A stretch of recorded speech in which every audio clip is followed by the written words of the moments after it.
Ketika jalan ku lalui berputar di padang gurun, Engkaulah yang memelihara hidupku sempurna.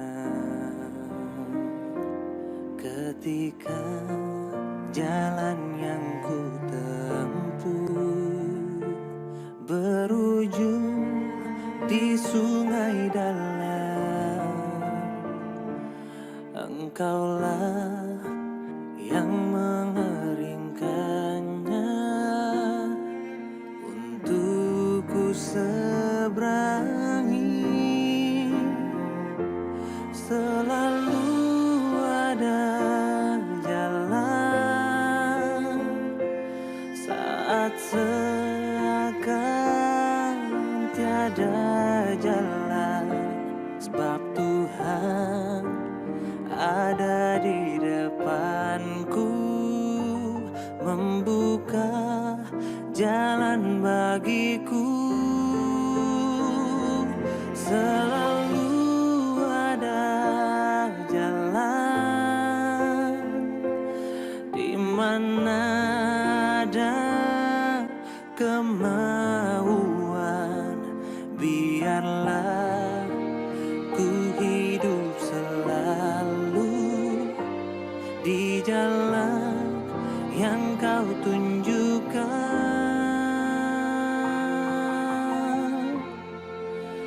kepadaku.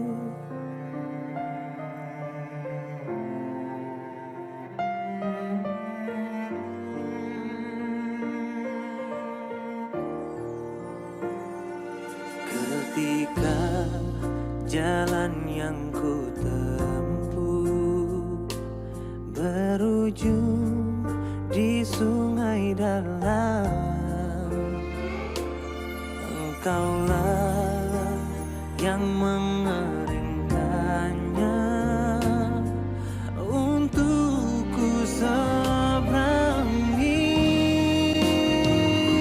Selalu ada jalan saat seakan tiada jalan, sebab Tuhan ada di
Salam alaihim.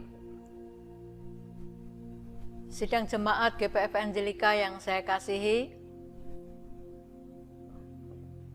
salam dahsyat, Tuhan Yesus hebat. Puji Yesus, kembali kami sebagai gembala jemaat dapat mengunjungi sidang jemaat GPF Angelika dalam ibadah online pada pagi hari ini. Nah, ibadah pada pagi hari ini saya memberikan tema Sang Penakluk yang saya akan ambil di dalam kitab Roma 8 ayat yang ke-37. Demikian bunyi firman Tuhan. Tetapi dalam semuanya itu kita lebih daripada orang-orang yang menang oleh Dia yang telah mengasihi kita. Amin. Ibu bapak dan saudara sekalian yang saya kasihi, jadi tidak secara kebetulan kalau saya memberikan tema firman Tuhan pada pagi hari ini, yaitu Sang Penakluk, yang saya ambil di dalam Roma 8 ayat yang ke-37. Di situ dikatakan bahwa kita disebut orang-orang yang lebih daripada pemenang. Nah, penakluk itu artinya adalah menundukkan, mengalahkan. Sang penakluk berarti orang yang telah menundukkan, orang yang sudah mengalahkan. Saya akan memberikan satu contoh. Rudi Hartono Kurniawan adalah seorang mantan pemain bulu tangkis di Indonesia. Pada tahun 1980, Rudi Hartono pernah memenangkan kejuaraan dunia. Rudi Hartono dari tahun 1960 sampai 1970 selama 8 kali berturut-turut memenangkan kejuaraan turnamen All England. Di mana selama 8 kali berturut-turut kejuaraan All England ini dimenangkan, berarti Rudi Hartono telah berhasil menundukkan, mengalahkan para lawan-lawannya. Para lawannya itu adalah orang-orang yang tangguh, orang-orang yang sudah terlatih menang di dalam olahraga bulu tangkis, misalnya yaitu dari Inggris, Korea Selatan, Cina, Denmark, Malaysia, Jepang, Taiwan, Spanyol, Rusia. Tetapi pemain bulu tangkis dari bangsa-bangsa itu, dari negara-negara itu dapat dikalahkan oleh Rudi Hartono. Oleh sebab itulah 8 kali ia memenangkan kejuaraan turnamen All England selama 8 kali. Ya. Ibu bapak saudara sekalian yang saya kasih di dalam Adonai Yeshua HaMashiach, bertarung dulu baru ada pemenangnya. Bertarung dulu baru ada yang ditaklukkan.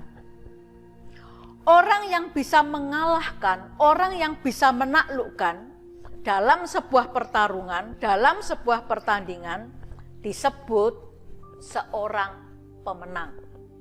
Karena dia bisa menaklukkan para lawan-lawannya.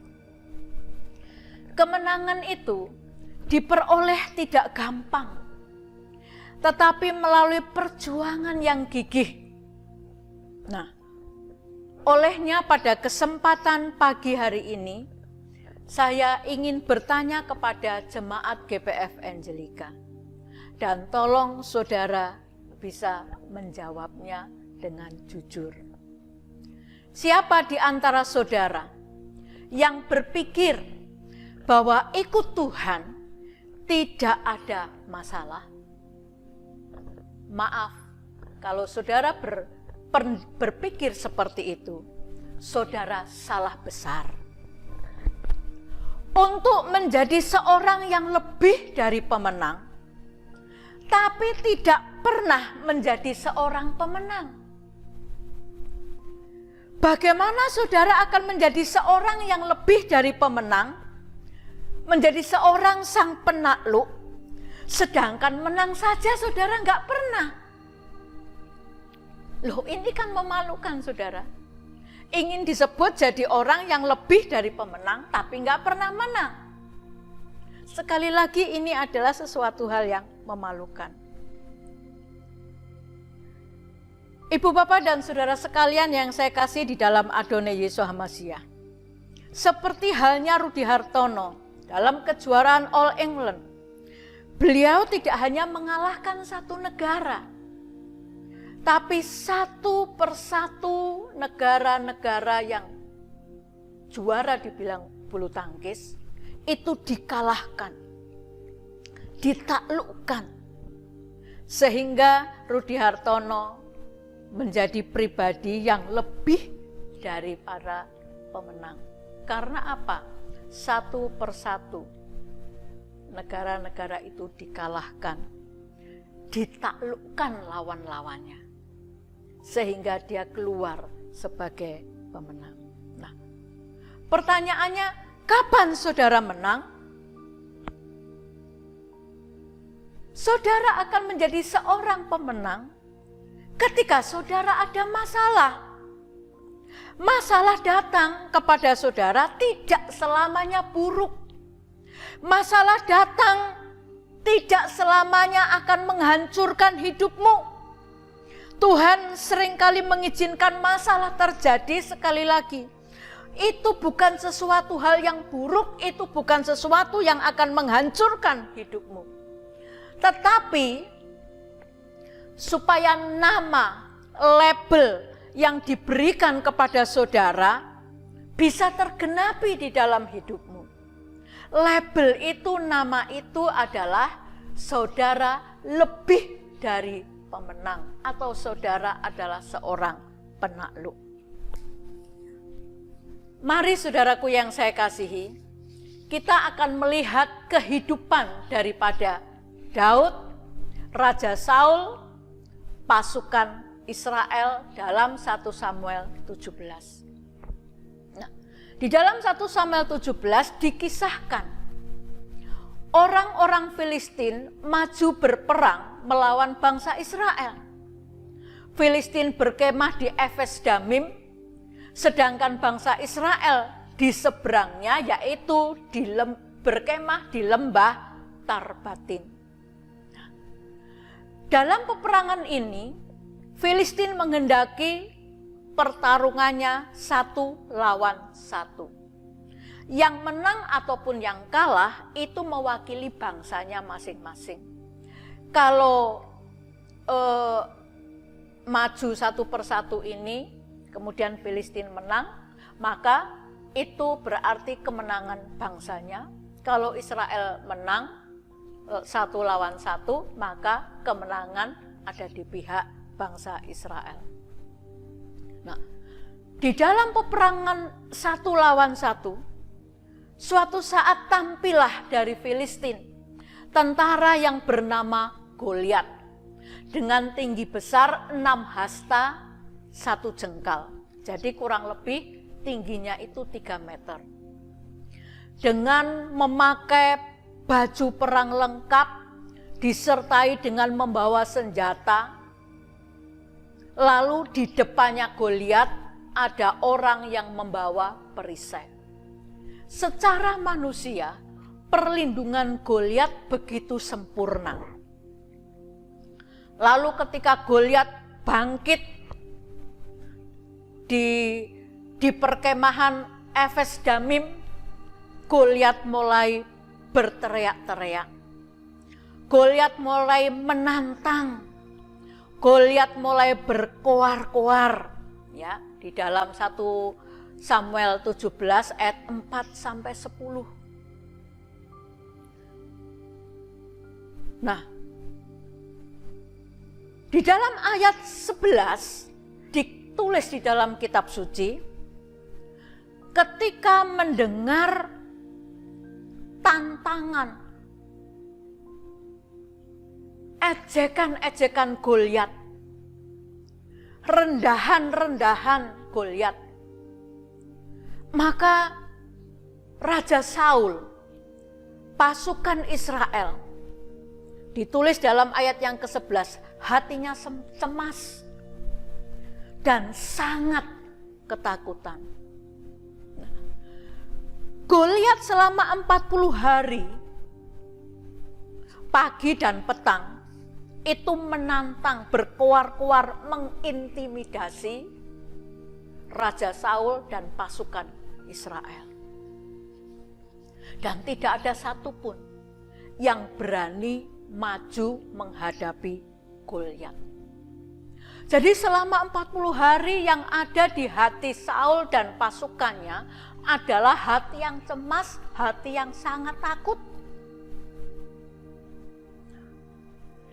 Di antara pasukan Israel terdapat 3 anak Isai dari Bethlehem yang merupakan kakak Daud.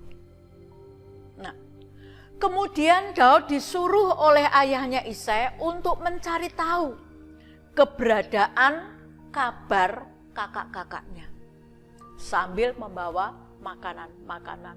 Karena kok selama 40 hari maju di medan perang tidak ada kabarnya. Sebagai orang tua tentu harap-harap cemas hatinya. Apakah anaknya mati di medan pertempuran atau bagaimana kabarnya?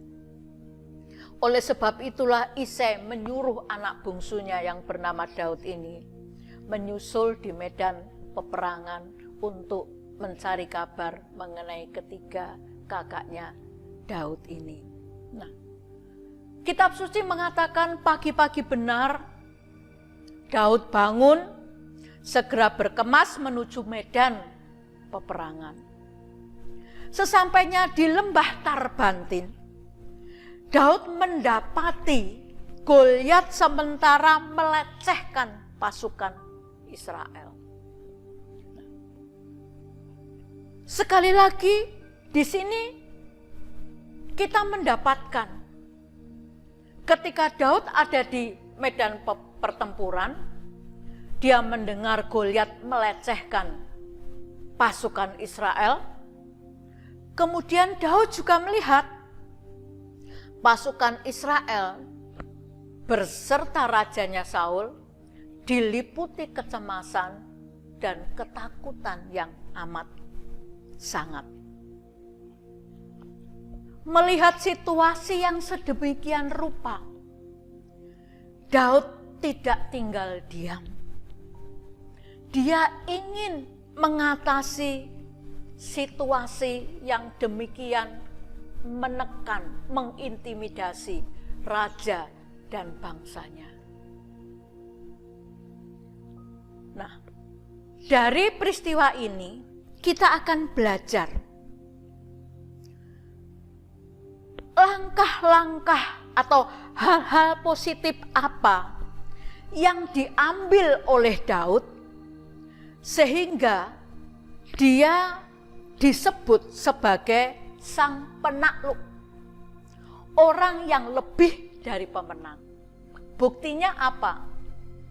Saudara, buktinya ketika Goliat bisa dikalahkan, maka kabar ini begitu cepat menyebar.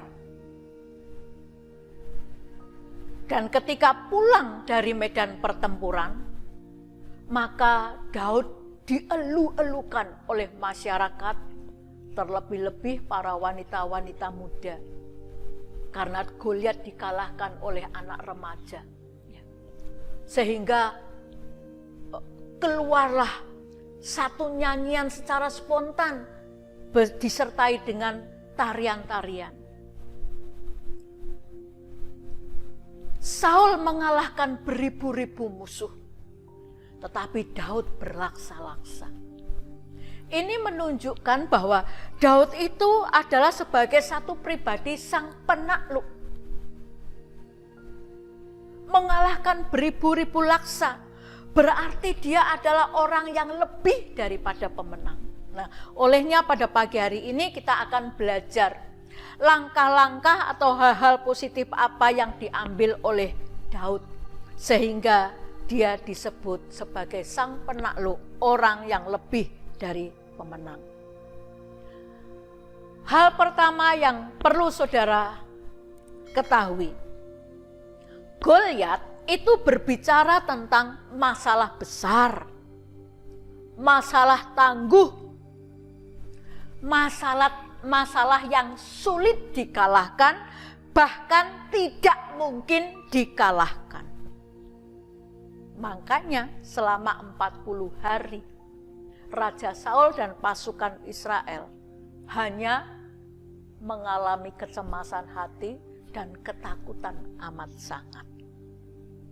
Saudaraku yang saya kasihi, mungkin di hari-hari ini saudara pun mengalami hal yang sama seperti Raja Saul dan pasukan Israel. Menghadapi permasalahan itu bagaikan Goliat. Masalahmu itu bagaikan masalah yang besar, tangguh, sulit dikalahkan dan gak mungkin dikalahkan. Apalagi di masa pandemi seperti ini. Gak mungkin, ini masalah sudah lama. Gak mungkin, sudah bertahun-tahun berjalan. Sehingga saudara hanya mengalami kecemasan hati. Saudara hanya diliputi dengan ketakutan. Tetapi sekali lagi mari kita mau belajar melihat langkah-langkah positif yang diambil oleh Daud. Sehingga Daud layak mendapat nama, label sang penakluk, seseorang yang lebih daripada pemenang. Nah, mari kita melihat bagaimana Daud menghadapi Goliat, bagaimana Daud menghadapi masalah besar, masalah tangguh, masalah yang sulit dikalahkan, bahkan gak mungkin. Ya. Bagi Daud, Goliat merupakan kesempatan. Ya. Daud melihat Goliat, itu Daud melihat adanya sebuah kesempatan. Ketika Goliat berkoar-koar mengintimidasi pasukan Israel dan rajanya, Daud mulai bertanya-tanya, itu siapa sih? Kok kurang ajar banget? Melecehkan pasukan bala tentaranya Yahweh Elohim, merendahkan kita sebagai bangsa umat pilihannya, merendahkan Tuhan yang selama ini baik kepada bangsa Israel. Nah, ketika kakaknya mendengar, "His, kamu diam, kamu tuh anak bau kencur, sana pulang, urusi dombamu yang dipercayakan bapakmu. Sok-soknya kamu ini tanya-tanya." Ya. Kakaknya marah, saudara. Tetapi gak dihiraukan oleh Daud, saudara. Apalagi dia direndahkan, kamu baru mengembalakan kambing domba 2-3. Itu sebetulnya bukan dia mengembalakan kambing 2-3. Itu adalah pelecehan kakaknya, merendahkan kakaknya. Wah, baru bisa mengembalakan kambing domba 2-3-4 aja kok berani tanya-tanya siapa itu Goliat. Saudaraku, kemudian Daud pindah ke tempat lain bertanya kepada pasukan yang lainnya. Lalu pasukan yang lainnya berkata seperti ini, "Raja memberikan sayembara di antara kami." Atau raja sedang menyiapkan sebuah hadiah. Siapa yang bisa menaklukkan Goliat, maka dia akan mendapat kesempatan menjadi menantu raja. Dia akan memperoleh kekayaan yang besar yang dijanjikan raja atau memperoleh hadiah-hadiah. Lalu yang ketiga, keluarganya akan dibebaskan dari pajak. Saudaraku yang saya kasihi, sayembara ini, kesempatan ini sudah diberikan seluruh pasukan bangsa Israel, tapi tidak ada satupun yang bisa atau berani menghadapi Goliat. Ketika Daud mendengar ini, saudara bisa baca 3 kali Daud memastikan apakah yang dikatakan orang itu benar. Ayat yang ke-17, 25, ayat yang ke-25, ayat 27, ayat 29. Di situ kembali lagi orang yang ditanya Daud memberikan kata-kata yang sama. Siapa yang bisa mengalahkan Goliat, maka dia akan diberi kesempatan menjadi menantu raja, memperoleh harta kekayaan yang banyak, hadiah-hadiah, lalu keluarganya dibebaskan dari pajak. Bagi Daud, Goliat adalah sebuah kesempatan. Dia nggak melihat tinggi besarnya, lengkapnya, baju perangnya, senjata perangnya.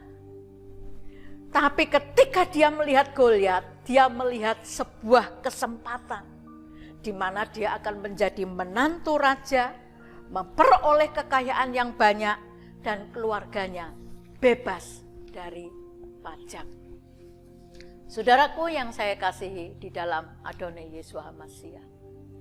Jadi ketika engkau diperhadapkan kepada satu masalah, sesungguhnya Tuhan sementara mau memberi label kepada saudara, mau menggenapkan janjinya kepada saudara, supaya saudara itu menjadi sang penakluk, lebih daripada pemenang. Saudara nggak akan menjadi pemenang kalau engkau tidak menghadapi sebuah pertarungan. Mari kita melihat sebuah masalah, sebuah pertarungan itu sebagai satu kesempatan. Kesempatan di mana engkau akan mengalami pertolongan, pembelaan daripada Tuhan. Engkau akan mengalami penggenapan janji-janji Tuhan di dalam hidupmu. Saudara, ketika bangsa Israel keluar dari perbudakan Mesir menuju tanah perjanjian, menuju tanah yang dijanjikan Tuhan, Tuhan tidak kemudian mengangkat bangsa Israel diraib, kemudian ditaruh di tanah perjanjian. Untuk mencapai tanah perjanjian, bangsa Israel akan melewati satu daerah-daerah yang sulit. Memang ada daerah yang mudah, hanya beberapa hari bisa sampai ke tanah perjanjian. Tetapi itu perjuangan yang tidak mungkin bisa dihadapi oleh bangsa Israel.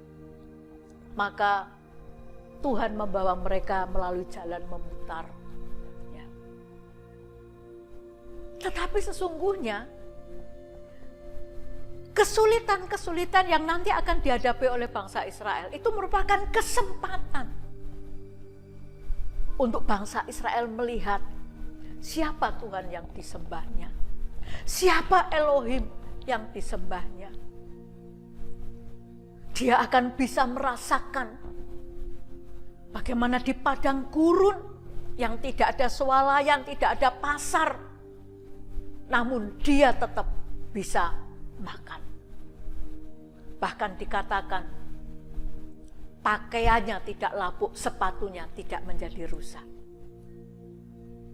Sebuah kesempatan untuk mengalami pemeliharaan Tuhan. Mana ada sebuah bangsa yang pernah dipelihara oleh Yahweh Elohim, menerima mana dari surga, roti dari surga, kecuali satu-satunya bangsa Israel. Saudaraku yang saya kasihi, masalah, kesukaran, kesulitan hidup tidak selamanya buruk dan tidak akan menghancurkan hidupmu. tapi merupakan sebuah kesempatan untuk engkau menikmati pertolongan, mujizat, kasih pemeliharaan daripada Tuhan. Saudaraku yang saya kasih di dalam Adonai Yeshua HaMashiach, justru lewat Laut Tiberia adalah bangsa Israel harus melewati, salah satunya adalah Laut Tiberia, ya saudara. Laut Tiberia itu bukan jalan, tetapi di sini bangsa Israel melihat kesempatan, apa yang bukan jalan bisa menjadi jalan, karena kita punya Tuhan yang mampu melakukan perkara yang mustahil. Apa yang bukan jalan dibuat menjadi jalan. Artinya apa yang sulit, apa yang sukar, bersama dengan Tuhan ada terobosan yang gak pernah terpikirkan dalam pikiran kita manusia. Jadi Laut Tiberia itu bukan untuk membunuh, menghancurkan masa depan bangsa Israel. Seperti ungkapan mereka, Musa, engkau membawa kami, apa engkau mau menguburkan kami di Laut Tiberia, membunuh kami? Itu pemikiran mereka. Namun justru Laut Tiberia adalah cara yang dipakai Bapa Yahweh Elohim untuk menggenapi firman-Nya, bahwa Bapa Yahweh akan menyertai Musa sampai ke tanah perjanjian. Saudaraku, mari kita melihat di dalam Yesaya 43 ayat yang kedua. Yesaya 43 ayat yang kedua, demikian bunyi firman Tuhan, ya. Apabila engkau menyeberang melalui air, aku akan menyertai engkau. Atau melalui sungai-sungai, engkau tidak akan dihanyutkan. Apabila engkau berjalan melalui api, engkau tidak akan dihanguskan. Dan nyala api tidak akan membakar engkau. Saudaraku yang saya kasihi, Yesaya 43 ayat yang kedua itu merupakan janji penyertaan daripada Yahweh Elohim. Saudaraku yang saya kasih, kalau saudara tidak pernah menyeberangi, kalau saudara tidak pernah menyeberangi melalui air kesulitan-kesulitan hidup, saudara tidak akan pernah benar-benar merasakan bahwa Bapa Yahweh menyertai saudara.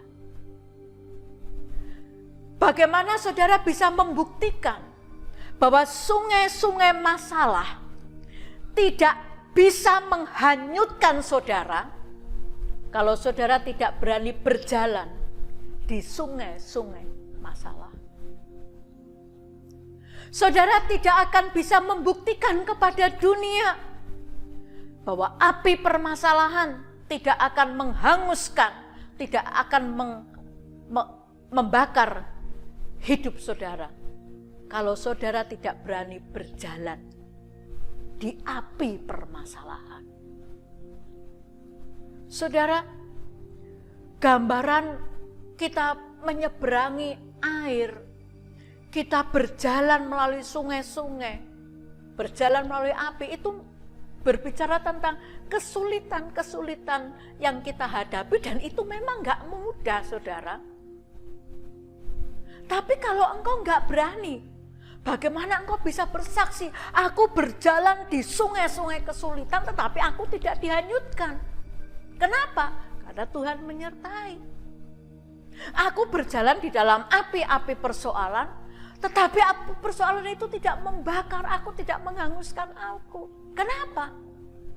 Karena engkau berani berjalan, dan karena engkau berani berjalan Tuhan menyertai. Saudaraku yang saya kasih, ayat ini mengingatkan kita kepada sosok yang bernama SMA, Sadrah, Mesak, dan Abednego.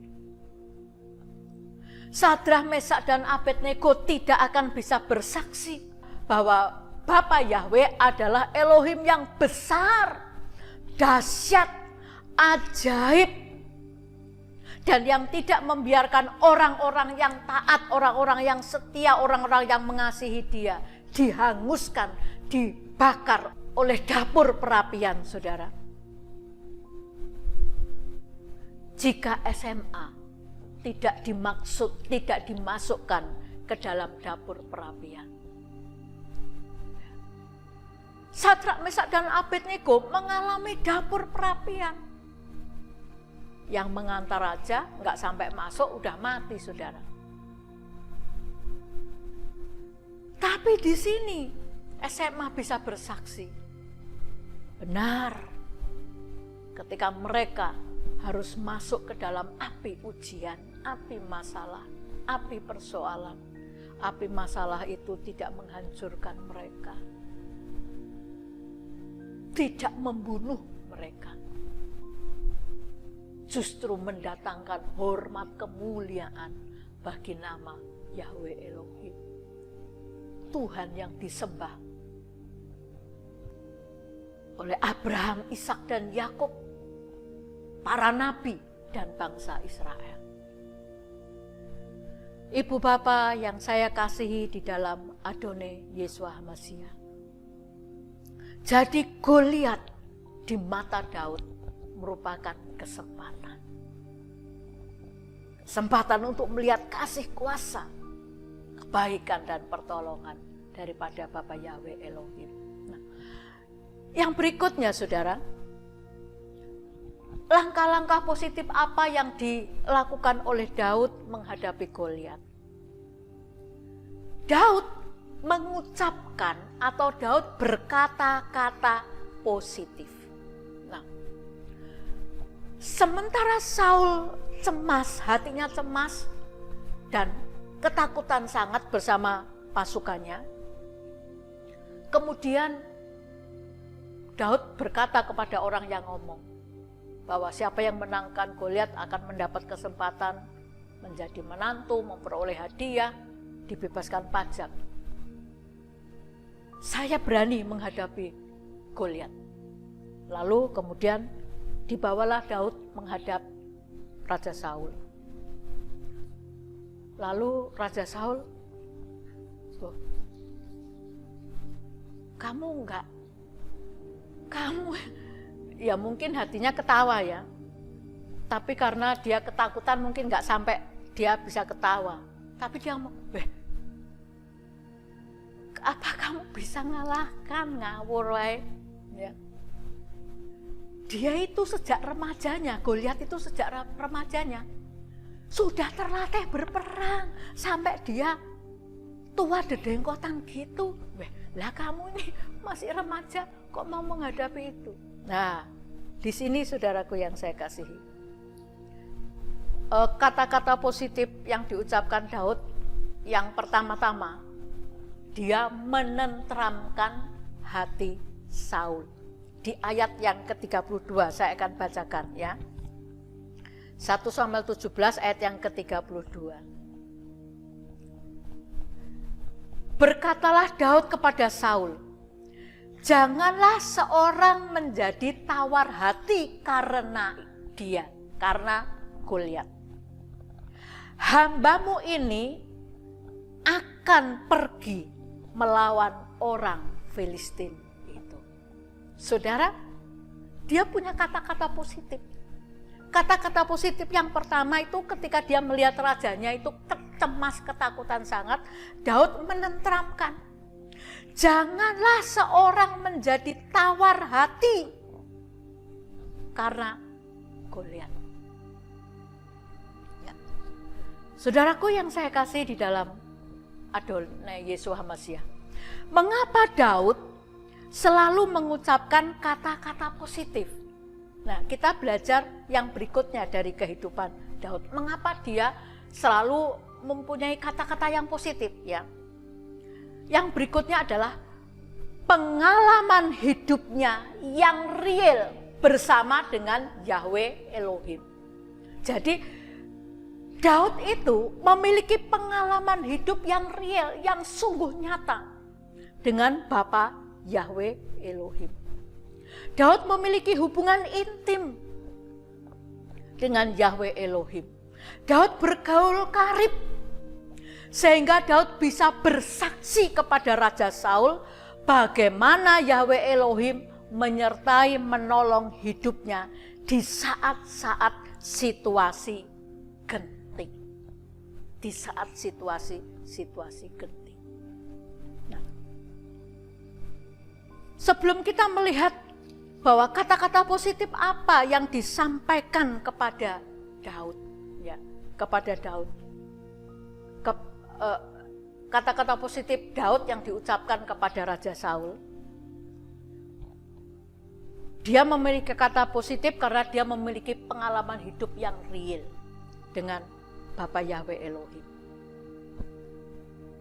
Lalu kemudian yang berikutnya, Daud adalah satu pribadi yang mengandalkan Yahweh. Nah, saudara, ini yang menjadi kata kuncinya. Mengapa Daud bisa berkata-kata positif? Karena dia memiliki pengalaman hidup yang real. Dia tidak mendengar Tuhan itu dari kata orang. Tetapi dia itu sudah mengalami Tuhan di dalam hidupnya. Bagaimana Tuhan menolong hidupnya ketika dia harus mengembalakan kambing domba. Oleh sebab itulah dia bisa mengubah syair-syair pujian tentang kebesaran Yahweh Elohim di dalam hidupnya. Saudara bisa membacanya di kitab Mazmur. Bagaimana puisinya begitu puitis mengenai siapa Tuhan yang menolong, menyertai, memberkati, memberi kemenangan kepada Daud. Ya. Dia memiliki hubungan yang intim, bukan kata orang, tetapi dia mengalami pengalaman pribadi berjumpa. Orang kalau memiliki pengalaman pribadi dengan Bapa Yahweh di dalam Yeshua HaMashiach, orang itu akan mengucapkan kata-kata positif. Tetapi kalau menjadi orang Nasrani, orang Kristen KTP, saudara, kalau ada apa-apa, ucapannya negatif. Apa-apa bersungut, apa-apa negatif. Tapi orang yang memiliki pengalaman pribadi dengan Bapa Yahweh Elohim Besem Yeshua HaMashiach, sebesar apapun masalah yang dihadapi, dia akan mengucapkan kata-kata positif seperti Raja Daud itu, saudara. Oleh sebab itulah, saudaraku yang saya kasihi, dalam situasi yang genting, dia enggak takut, karena dia sadar betul bahwa dia selalu disertai, ditolong oleh Bapa Yahweh walaupun situasinya tidak memungkinkan. Lalu yang berikutnya, sikap Daud yang berikutnya adalah selalu mengandalkan Yahweh. Nah, ini yang kita akan baca ayat 45 sampai 47. Tetapi Daud berkata kepada orang Filistin itu, "Engkau mendatangi aku dengan pedang dan tombak dan lembing. Tetapi aku mendatangi engkau dengan nama Yahweh semesta alam, Tuhan segala barisan Israel yang kau tantang itu. Hari ini juga Yahweh akan menyerahkan engkau ke dalam tanganku, dan aku akan mengalahkan engkau dan memenggal kepalamu dari tubuhmu. Hari ini juga aku akan memberikan mayatmu dan mayat tentara orang Filistin kepada burung-burung di udara dan kepada binatang-binatang liar, supaya seluruh bumi tahu bahwa Israel memiliki Tuhan. Dan supaya segenap jemaah itu tahu bahwa Yahweh menyelamatkan bukan dengan pedang dan bukan dengan lembing, sebab di tangan Yahweh lah pertempuran, dan ia menyerahkan kamu ke dalam tangan kami." Nah, saudara, ini merupakan kata-kata yang menunjukkan bahwa Daud selalu mengandalkan Yahweh. Ketika akhirnya mendapat restu Saul, Daud menghadapi Goliat. Daud dicoba dipakein baju perang tetapi kebesaran. Dia, aku malah gak bisa gerak, gak usah aja. Ya sudah, berangkatlah, Bapa Yahweh menyertaimu. Lalu Daud mengambil batu, 5 batu, dan dengan umbannya itu kemudian dia udah ancang-ancang, tapi sebelum dia melakukan itu, dia berkata, karena dia melihat Goliat ini masih mengejek melecehkan, mengintimidasi bangsa Israel dan Saul. Ya ampun, aku ini apa? Anjing. Kok dilawan hanya datang dengan pakai tongkat, sedangkan dia aja pakai pakaian perang lengkap dan pakai senjata, belum lagi di depannya orang pemegang tombak. Nah ini seolah-olah keberadaan Daud yang apa adanya, seolah-olah menurut Goliat ini dia itu dilecehkan. Ya ampun ya. Jadi wah, Goliat semakin tambah marah ini, karena yang dimajukan adalah anak remaja yang kecil, nggak pakai apa-apa. Ya, dia melihatnya itu tongkat, ya tongkat. Kemudian kalau kamu dalam peperangan ini kamu memakai senjata yang lengkap, pakaian perang yang lengkap, kamu mengandalkan kekuatan dirimu sendiri. Tapi aku ada di medan pertempuran ini, tidak mengandalkan kekuatan perang, senjata perang. Aku datang menghadapi kamu di dalam nama Yahweh Elohim yang disembah oleh nenek moyangku. Dan aku akan mengalahkan di dalam nama Yahweh Elohim, supaya dunia tahu bahwa bangsa Israel itu memiliki Yahweh Elohim dan Tuhannya ada di tengah-tengah mereka. Dan pertempuran ini miliknya Tuhan. Tuhanlah yang akan berperang melawan kamu. Lalu saudara, Goliat mulai mengambil batu yang diambil dari sungai itu ya saudara. Dia mulai putar-putar, dia mulai umban. Pasti saya percaya dia mengatakan di dalam nama Yahweh Elohim, Yahweh Sebaot, Yahweh Tuhan semesta alam.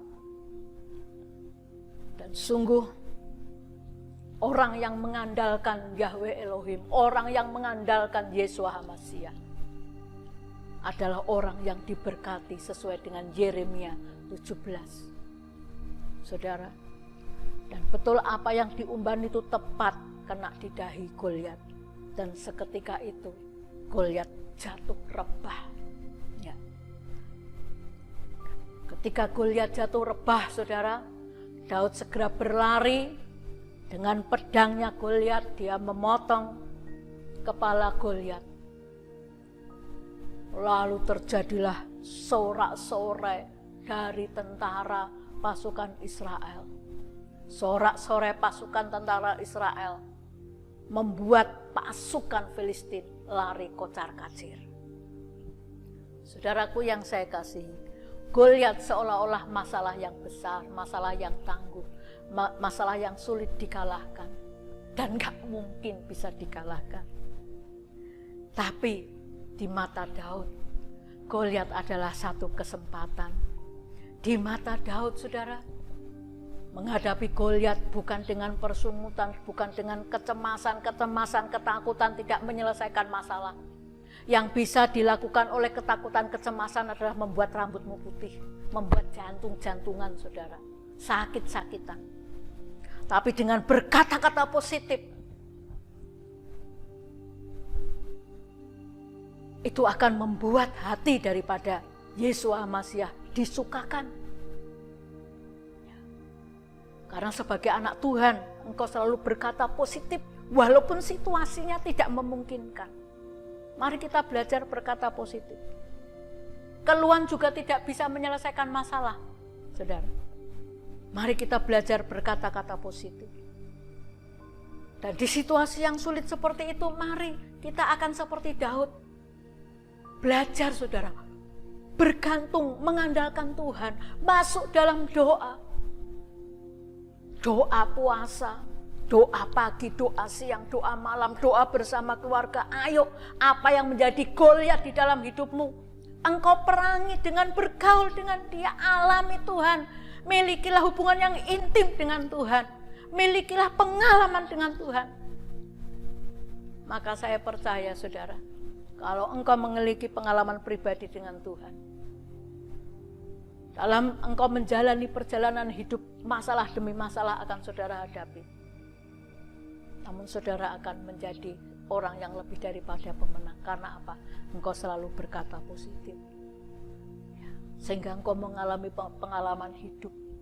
Pengalaman hidup itulah mendorong engkau untuk tahu artinya mengandalkan Yahweh Elohim Besem Yeshua HaMashiach.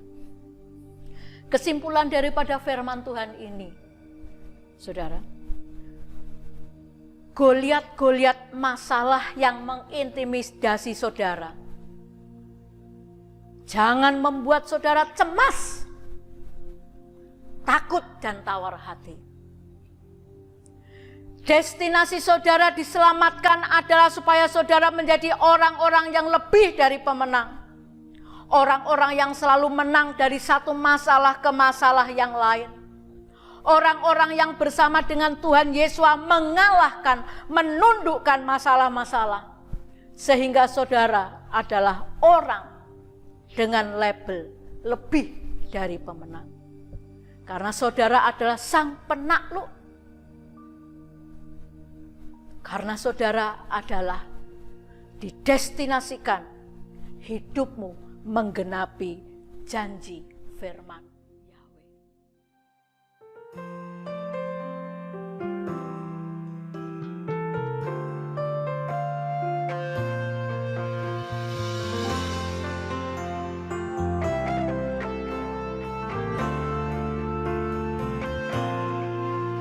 Ketika hidup terasa berat, tangan-Mu Tuhan selalu menopangku. Di saat jalan terasa buntu,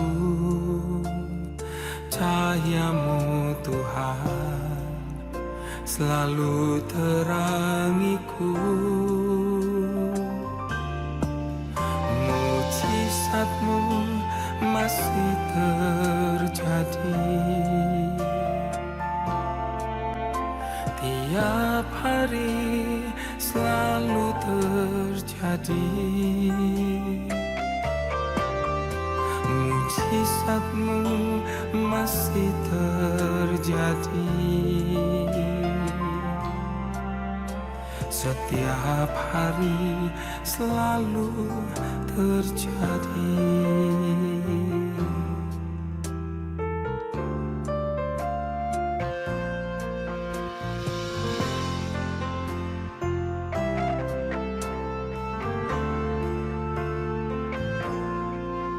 Ketika hidup terasa berat, tangan-Mu Tuhan selalu menopangku. Di saat jalan terasa buntu, cahaya-Mu Tuhan selalu terangiku. Mujizat-Mu masih terjadi tiap hari, selalu terjadi. Mujizat-Mu masih terjadi setiap hari, selalu terjadi.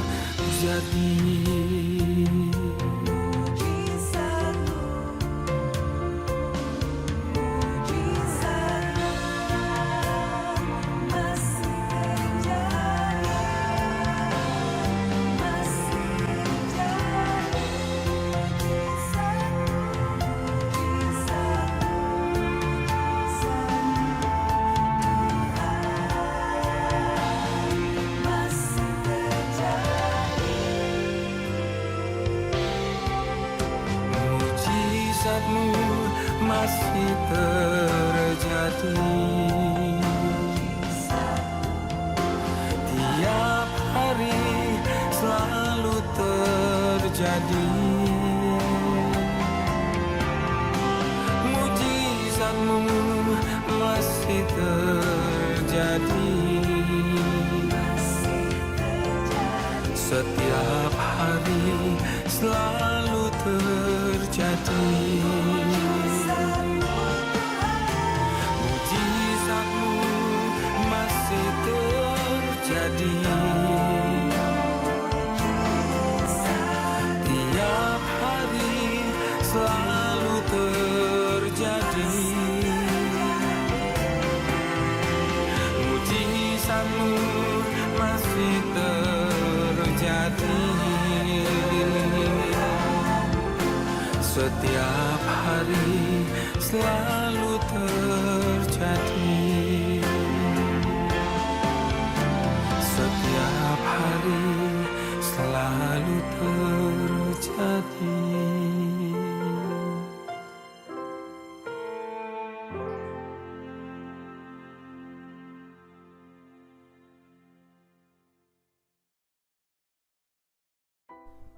Bapak Yahweh memberkati seluruh sidang jemaat GPFF Angelika. Mari kita satu di dalam doa. Haleluya. Bapak Yahweh Elohim, terima kasih bahwa di dalam diri kami ada destinasimu. Engkau menyelamatkan kami. Karena Engkau menentukan kami untuk menjadi orang-orang yang lebih dari pemenang. Orang yang mampu menaklukkan masalah. Mungkin saat ini kami melihat masalah seperti Goliat. Dan secara realita sulit untuk kami kalahkan, untuk kami tundukkan. Apakah itu masalah rumah tangga? Masalah suami kami, istri kami, anak-anak kami. Masalah ekonomi, masalah pekerjaan, masalah jodoh, masalah anak, masalah sakit penyakit. Bapak, kami mau melihat apa yang nampaknya Goliat itu susah dikalahkan. Kami akan menjadikan itu kesempatan untuk kami berpengalaman dengan Engkau. Menikmati kuasa kasih pertolonganmu, uluran tanganmu, mujizatmu. Oleh sebab itu, ya Bapa, bagi jemaatmu yang mengalami berbagai Goliat permasalahan dalam hidupnya, beri kepada mereka untuk memiliki cara pandang seperti Daud memiliki cara pandang menghadapi Goliat.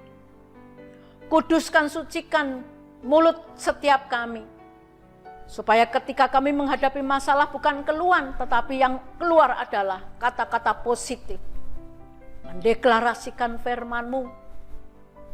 Sehingga kami memiliki pengalaman yang real, yang nyata di dalam hidup kami bersama dengan Engkau. Dan kami menjadi pribadi yang tidak mengatasi permasalahan kami dengan kekuatan kami yang tidak seberapa. Tetapi ketika kami menghadapi Goliat kehidupan ini, kami mengandalkan Engkau. Maka kami percaya Engkau yang akan mengambil alih masalah kami. Terima kasih ya Bapa, terima kasih buat kebenaran firman-Mu. Mari Tuhan, mulai dari sekarang, biarlah kami memiliki cara berpikir yang benar. Bahwa setiap masalah tidak membuat kami buruk dan tidak akan menghancurkan masa depan kami. Tetapi menjadikan kami penakluk-penakluk masalah, orang yang lebih dari pemenang. Terima kasih ya Bapa, aku menyerahkan sepanjang minggu kegiatan jemaat-Mu. Dalam usaha pekerjaannya buatlah sukses dan berhasil karena mereka mengandalkan Engkau. Berkati anak-anak kami yang sekolah, berkati anak-anak kami yang bekerja, yang sedang mencari pekerjaan, yang menyelesaikan skripsinya. Bapa, tolong campur tangan. Biarlah kami menjadi pribadi yang sungguh-sungguh mengandalkan Engkau, tidak menyimpang ke kiri ataupun ke kanan, tetapi sungguh-sungguh menjadikan Engkau Tuhan yang pertama dan utama. Terima kasih ya Tuhan, terima kasih. Di dalam nama Adonai Yesus HaMasiah, hamba-Mu berdoa dan mengucap syukur. Haleluya, amin. Pada akhirnya saudara, terimalah doa berkat. Kiranya saudara semua bersama-sama mengangkat tangan, terima doa berkat. Yevareka Yahweh weis mereka. Yahweh memberkati engkau dan melindungi engkau. Yair Yahweh panaeka weasemle wikuneka. Yahweh menyertai engkau dengan wajahnya dan memberi engkau kasih karunia. Yisa Yahweh panaeka weasemle kasalom. Yahweh menghadapkan wajahnya kepadamu dan memberi engkau damai sejahtera. Diberkati saat engkau masuk dan diberkati saat engkau keluar. Diberkati rumah tanggamu dan seluruh keturunan dan anak cucumu. Diberkatilah engkau dengan umur panjang dan dijadikan segala usahamu selalu berhasil. Kiranya berkat kasih dari Bapa Yahweh, cinta kasih dari Adonai Yesus HaMasiah, pimpinan Ruach HaKodes menyertai saudara semua. Mulai malam, pagi hari ini, sampai Maranatha, Tuhan Yesus HaMasiah datang kembali. Dalam nama Adonai Yesus HaMasiah. Haleluya. Kita katakan, amin.